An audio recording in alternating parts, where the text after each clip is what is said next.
the silent countdown. If you're brave enough to dive into the darkest corners of human cruelty, smash that subscribe button, hit the bell icon so you never miss a nightmare, and drop a comment telling me if you could survive what you're about to hear. Let's go. Bangkok, Thailand. March 2019. The city shimmered under the tropical sun, a paradise of golden temples and bustling markets. But 40 kilometers north, hidden behind concrete walls topped with rusted barbed wire, sat a place where paradise died screaming. Bang Kwang Central Prison. The locals called it the Bangkok Hilton, a sick joke considering this fortress housed some of Thailand's most dangerous criminals on death row, living under conditions that would make medieval dungeons look merciful. Detective Somchai Pradit stood outside cell block 6, the death row section, holding a folder that trembled slightly in his weathered hands.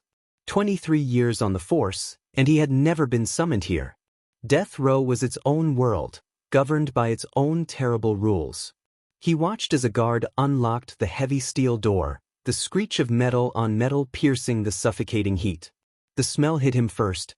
Unwashed bodies, human waste, infection, and something else. Fear. Raw, primal, suffocating fear. Inside, 40 men were crammed into a space designed for 12. They sat on concrete floors, their bodies marked by tropical disease and violence. Some wore the infamous leg irons, 15 pounds of welded steel that cut into their ankles 24 hours a day, every day, until execution. The irons caused infections that turned flesh black, made walking agony, and served as a constant reminder that they were already dead, just waiting for the state to make it official. But Somchai wasn't here for just any inmate. He was here for Daniel Cross, a 32-year-old British backpacker who had been on death row for 8 years. Cross had been convicted of drug trafficking after police found 3 kilograms of heroin in his backpack at Suvarnabhumi airport. He had sworn his innocence, claimed he was set up, but Thai courts showed no mercy. Under Thailand's strict narcotics laws, that amount meant only one thing. What brought Somchai here today was a letter. It had arrived at police headquarters 3 days ago, typed on prison stationery, signed by Cross. The message was brief but impossible to ignore. I know who really runs the drug operation through Bang Kwang. I know how they move product past every checkpoint, every guard, every inspection. I know because I've been watching them for 8 years and I have proof. But if you want the truth, you need to move fast. They know I'm talking. My execution date hasn't been announced yet, but I don't think I have much time. Somchai found Cross in the corner, his legs bound by the same iron shackles that marked him as condemned. The Brit's eyes were sunken, his skin pale despite the tropical climate, but his gaze was sharp, alert, almost manic. He had the look of a man who had accepted death but refused to go quietly. "You came," Cross whispered, glancing nervously at the other inmates. "I wasn't sure you would." "Your letter made serious accusations," Somchai replied quietly, crouching down to Cross's level. "Drug trafficking from inside death row. That's not something we can ignore." Cross leaned closer, his voice barely audible over the sound of coughing and muttered prayers around them. "It's not just trafficking. It's bigger than that. Guards, officials, even some of the wardens are involved. They use condemned prisoners as mules, force them to swallow packages during family visits, then retrieve them later. If the prisoner refuses, they move up their execution date. If they cooperate, they get better food, medical care, sometimes even delays." Somchai felt his blood run cold. "You have proof of this?" Cross nodded, his eyes darting toward a loose concrete block near his sleeping area. "Hidden. Names, dates, routes, everything. But there's something else. Something worse." "What?" "2 prisoners who were helping me gather evidence. Both executed in the last month. No warning, no announcement. They were just taken. Their dates weren't even scheduled yet." Somchai's jaw tightened. "Who else knows you have this information?" Cross's face went white. "I thought only you. But 3 days ago, a guard I'd never seen before came to my cell. He didn't say anything. He just smiled at me and made a gun gesture with his fingers." Before Somchai could respond, a loudspeaker crackled to life outside the cell. A voice, cold and bureaucratic, echoed through the concrete corridors. "Inmate Cross, Daniel. Report for transfer. The entire cell went silent. Transfer was the word they used. It meant only one thing. But when they checked the official execution schedule that morning, Daniel Cross's name wasn't on it. Daniel Cross's legs buckled as the guards approached, the 15-pound shackles scraping against concrete with a sound like grinding bones. Somchai stepped between them and the prisoner, his detective's badge held high, his voice commanding despite the fear coursing through his veins. This man is under police protection for an active investigation. You will not remove him without proper authorization from my commanding officer. The lead guard, a thick-necked man with dead eyes and a scar running from his temple to his jaw, barely glanced at the badge. Transfer orders came from the director's office. You want to challenge the director, detective? Somchai knew he was walking a razor's edge. Challenge the prison authority too hard, and both he and Cross would disappear into the system. Back down, and his only witness would be dead within the hour.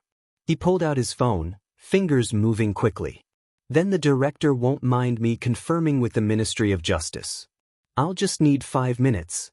The scarred guard's expression shifted, just slightly. A flicker of uncertainty. He spoke into his radio, low and fast, in a dialect Somchai couldn't quite catch. After a tense 30 seconds that felt like hours, the response came back.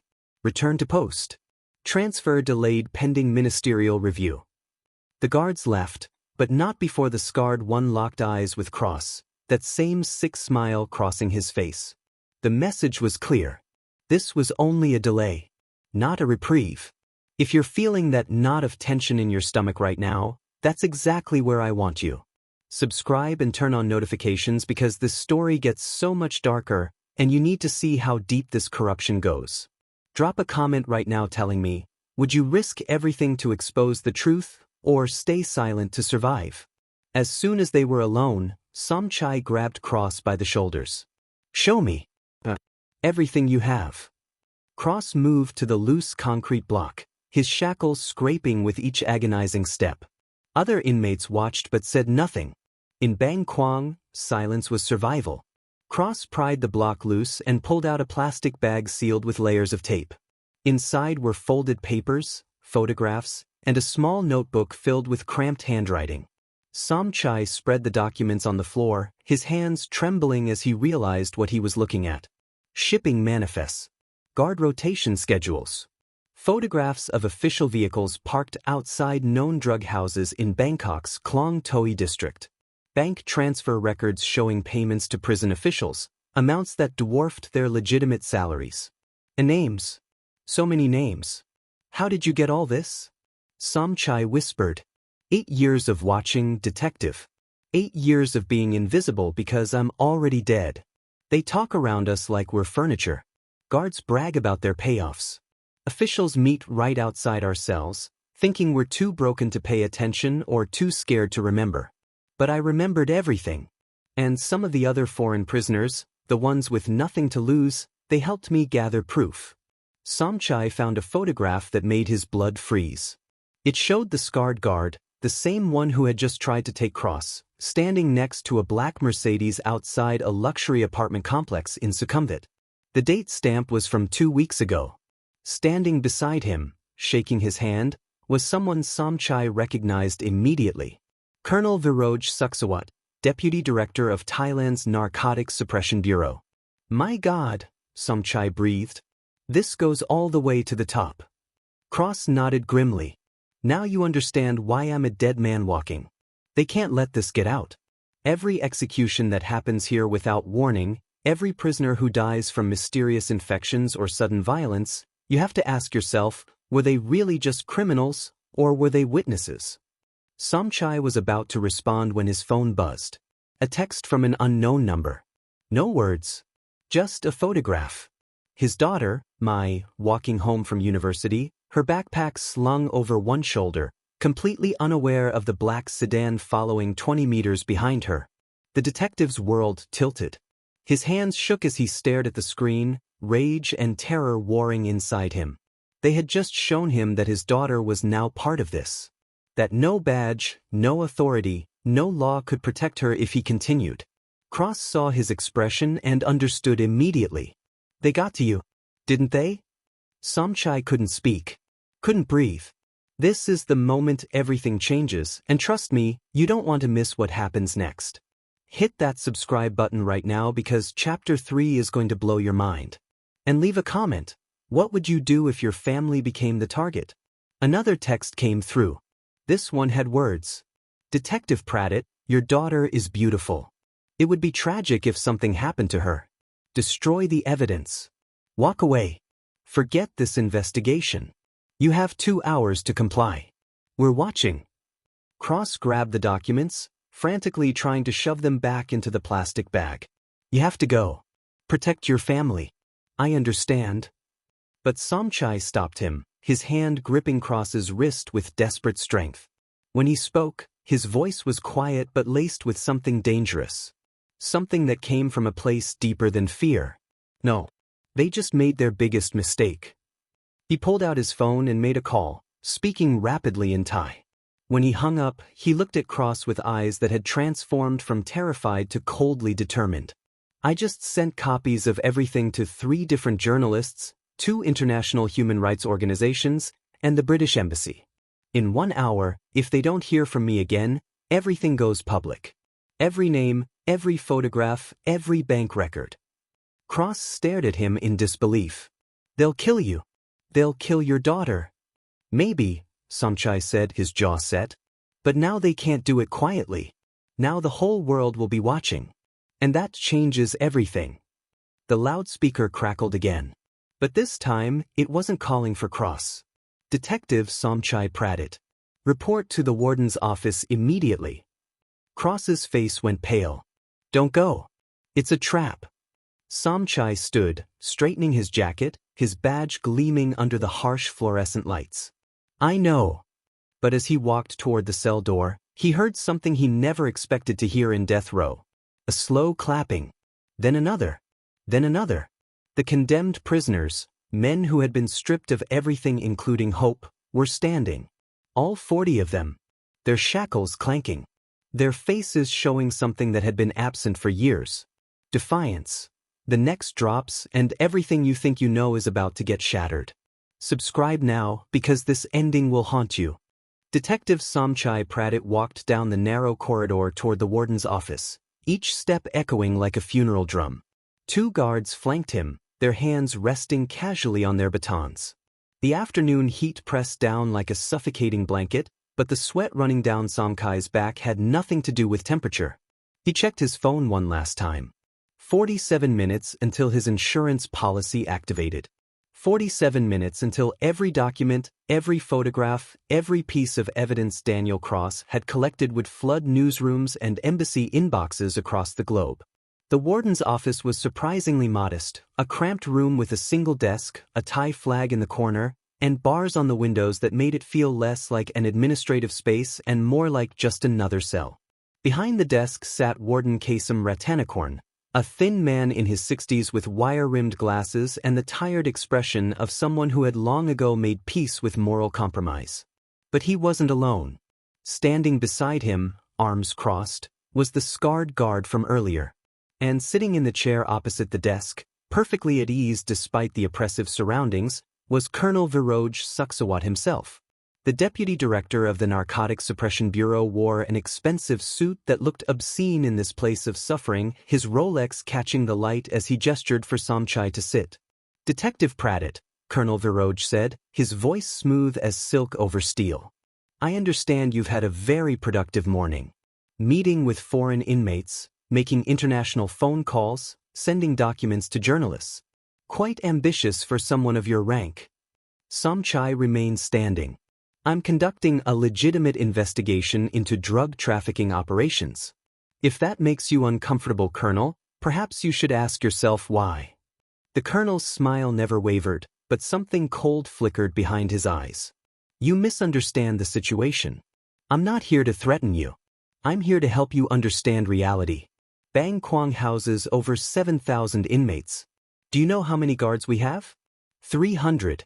300 men controlling 7,000 desperate criminals.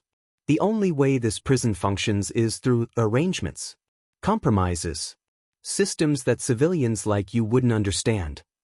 Systems like using condemned prisoners as drug mules? Somchai shot back. Like murdering inmates who know too much? Like threatening the families of police officers? Warden Kasem finally spoke, his voice weary. Your daughter, Detective Mai, isn't it? Studying architecture at Chulalongkorn University. Such a bright future ahead of her. It would be a shame if you finish that sentence, Somchai interrupted, his voice dropping to a deadly calm. I will personally ensure that every news outlet in Thailand knows you just threatened a police detective's child. Go ahead. Say it. Real talk. If you're not subscribed yet, you're missing out on the most intense true crime stories on YouTube. Hit that button right now because what happens in the next 2 minutes will leave you speechless. And comment below, is corruption this deep everywhere, or is this uniquely horrifying? The room fell silent. Colonel Viroj studied Somchai with newfound interest, like a scientist examining an unexpected mutation. You sent the documents already, didn't you? 44 minutes, Somchai said, checking his phone. That's how long you have before everything goes public. Every name, including yours, Colonel. Every bank transfer. Every photograph of you shaking hands with drug manufacturers outside luxury apartments. The British Embassy is particularly interested in Daniel Cross's case. Seems they've been suspicious about his conviction for years. The colonel's composure finally cracked. You arrogant fool. Do you think going public will protect you? Do you think international attention will stop what's coming? We own judges. We own prosecutors. We own half the journalists in Bangkok. Your evidence will be dismissed as fabrications from a desperate condemned foreigner and a conspiracy theorist detective. And your daughter? A phone rang. Not Somchai's. The warden's desk phone, its shrill tone cutting through the tension like a knife. Warden Kasem answered it, his face going progressively paler as he listened. When he hung up, his hands were shaking. That was the Minister of Justice, he said quietly. The British ambassador just arrived at his office with a full delegation. They're demanding a complete investigation into Daniel Cross's case and prison conditions at Bang Kwang. The BBC has already published a story. CNN is running it in 30 minutes. Somchai felt his phone buzz. A message from one of the journalists he'd contacted. Story is live. You're a hero. Also, your daughter is safe. We sent a protection team. Colonel Viroj's face transformed into something ugly, all pretense of civility evaporating. You just declared war on the wrong people, detective. You think publicity will save you? It just means we have to be more creative. Perhaps, Somchai said, moving toward the door. But here's what you don't understand, Colonel. I don't care anymore. You showed me that photograph of my daughter, and in that moment, I realized something. There are things worth dying for. And destroying a system that turns condemned men into slaves while corrupt officials get rich? That's one of them. He paused at the doorway, looking back at the 3 men who had built their careers on suffering. Daniel Cross will be transferred to a secure facility within the hour. The British Embassy is insisting. And every death row inmate in cell block 6 is now under international observation. Guards will be rotated out. Independent monitors will be installed. Your little kingdom just ended. Before you hear how this ends, I need you to do something. Subscribe right now and hit that notification bell because stories like this don't get told enough, and I'm bringing you more next week that'll make this look tame. Drop a comment. Do you believe one person can actually take down a corrupt system? 3 weeks later, Detective Somchai Pradit sat in a small cafe in Bangkok's Silom district, watching the evening news on the television mounted above the bar. The story was international now. 10 Bang Kwang officials had been arrested, including Warden Kasem. Colonel Viroj Suksawat had fled to Cambodia but was reportedly being extradited back to Thailand to face charges. The Thai government, humiliated by the global attention, had announced sweeping prison reforms. Daniel Cross had been transferred to a secure facility while his case underwent review. Evidence had emerged that the heroin found in his backpack had been planted by the same drug ring operating through Bang Kwang. His conviction was being overturned. He would be home in Britain by Christmas. But Somchai knew the victory was incomplete. The scarred guard had vanished before arrests began. 2 of the officials on his list had died in convenient car accidents before they could testify. And the bank accounts he'd documented had been emptied, the money disappeared into ghost companies scattered across Southeast Asia. His phone buzzed. An encrypted message from an unknown number. When he opened it, his blood ran cold. It was a photograph. Recent. Taken from across the street. It showed him sitting in this exact cafe, at this exact moment, drinking his coffee. Below the image, a single sentence. You won one battle, detective. But the war is far from over. See you soon. Somchai looked up sharply, scanning the crowded street beyond the cafe windows. Motorbikes weaving through traffic. Street vendors calling out their wares. Tourists snapping photographs. And somewhere in that chaos, someone was watching him. Someone who knew exactly where he was. Someone who was patient enough to wait for the right moment. He set down his coffee cup, his hands steady despite the fear crawling up his spine. They wanted him scared. They wanted him to know that no amount of publicity, no international pressure, no reforms could truly protect him. That in the shadows of Bangkok's gleaming modernity, the old systems of power and corruption still thrived, hungry and unforgiving. Daniel Cross was free. Hundreds of death row inmates now had hope for better conditions. The world knew the truth about Bang Kwang's kitchen of horrors. But Somchai understood with crystalline clarity that his own story was far from over. He had pulled back the curtain on something vast and ancient, a machine that ran on human suffering and protected itself with ruthless efficiency. The question wasn't whether they would come for him. The question was when. And whether, when that moment arrived, the truth he'd fought so hard to expose would be enough to save him. 2 months later, Detective Somchai Pradit disappeared on his way home from work. His car was found abandoned near the Chao Phraya River, keys still in the ignition, his badge on the driver's seat. No body was ever recovered. The official investigation concluded he had likely drowned, though no evidence supported this theory. But in cell block 6 of Bang Kwang Prison, where conditions had marginally improved but hope remained a fragile thing, the inmates tell a different story. They say Somchai is alive, in hiding, still gathering evidence, still fighting from the shadows. They say that on quiet nights, when the guards aren't listening, you can hear his voice on contraband radios, broadcasting the names of corrupt officials, exposing new schemes, keeping the pressure on a system that wants desperately to return to darkness. Whether this is truth or legend, no one can say for certain. But in a place where hope dies harder than the men condemned to live there, sometimes a legend is enough. Sometimes a ghost can fight.